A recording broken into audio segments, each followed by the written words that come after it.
તો દરરોજ અકસ્માતની ઘટનાઓ ઘટતી હોય છે। સુરતના આપણે દ્રશ્યો જોયા। હવે અમદાવાદમાં પણ રફતારનો કહેર યથાવત છે।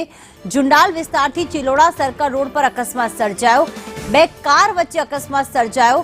ડિવાઈડર કૂદીને સામેના રોડ પર બંને કાર પટકાઈ ગઈ હતી। ઈજાગ્રસ્તને સારવાર માટે હોસ્પિટલમાં ખસેડવામાં આવ્યા છે। બે કાર વચ્ચે આ અકસ્માત સર્જાયો હતો। જુંડાલથી ચિલોડા તરફ જવાના રોડ પર બે કાર ડિવાઈડર કૂદીને સામેની તરફ પલટી ખાઈ ગઈ હતી। नए लड़के वो रफ्तार किंग बने होते हैं, तो अच्छा नहीं लग रहा है कि भाई ऐसी हालत हो जाए।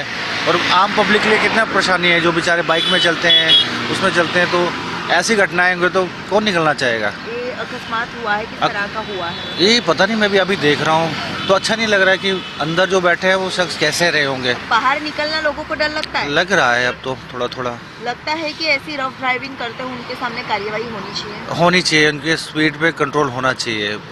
100+ स्पीड जाएंगे तो यही हालत होगी। અમદાવાદ શહેરમાં રફતારનો કહેર હજી પણ યથાવત જોવા મળી રહ્યો છે। દિવસે ને દિવસે અકસ્માતોની સંખ્યામાં પણ વધારો થઈ રહ્યો છે તેમ કહીએ તો કોઈ નવાઈ નથી, કારણ કે વારંવાર દંડાત્મક કાર્યવાહી છે જે રફ ડ્રાઇવિંગ હોય કે પછી ફાસ્ટ ડ્રાઇવિંગ હોય ત્યાં કરવામાં આવે છે, પરંતુ અહીંયા પણ જુંડાલ સર્કલથી ચિલોડા તરફ જવાનો જે હાઈવે આવેલો છે ત્યાં પણ બે કાર વચ્ચે ગમખ્વાર અકસ્માત સર્જાયો છે। બંને કાર ડિવાઈડર કૂદીને બહાર સર્વિસ રોડ ઉપર ખાડામાં ખાબકી છે। ગઈકાલની ઘટના છે।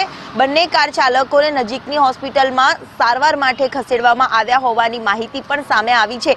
અમદાવાદમાં વારંવાર આ પ્રકારે અકસ્માતની ઘટનાઓ છે તે સામે આવતી હોય છે અને રફતારનો કહેર પણ યથાવત હજી જોવા મળી રહ્યો છે। જો કે કાર ચાલકો બંનેની કોઈ ભાળ હજી સુધી મળી નથી।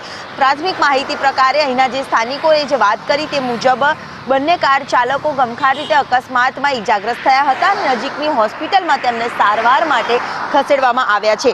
ગઈકાલનો આ બનાવ છે, મહત્વનું છે કે વારંવાર અકસ્માતો થઈ રહ્યા છે તે દરમિયાન ફરી એક વખત આજ બે પ્રકારે અકસ્માતની ઘટના છે તે બની છે અને એ હજી પણ રફતારનો કહેર છે તે યથાવત જોવા મળી રહ્યો છે।